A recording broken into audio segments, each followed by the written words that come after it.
Okay mga papi, done installation po tayo dito sa Yamaha Sniper 155. Bali nag-avail po si sir ng ating promo package. Ang kinabit po natin sa kanya, ito po, sa T-post natin nilagay, Pamila version 4, 60 watts. So ang ilaw po nito, low beam nya white, ang high beam yellow. So sa kalsada, Pamila 60 watts.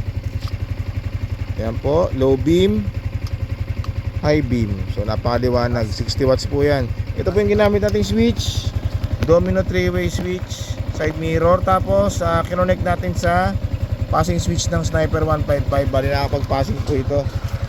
Naka-off, passing, low beam, passing, high beam, passing. Sasakyan, tabi tayo. Okay. Sa busina, ang kinabit natin kay sir is PIAA po, dual horn setup. So ito po yung horn selector. Ayan, pag naka-off, stock horn. Okay. Pag-press, PIA horn. So meron siyang combo lights. Pag naka-off,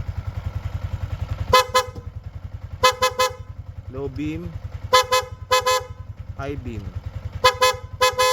Okay. Okay mga paps, so kung gusto nyo po mag-avail ng ganitong mga promo packages natin, punta lang po sila dito sa Scooteristas online shop. Maraming salamat po.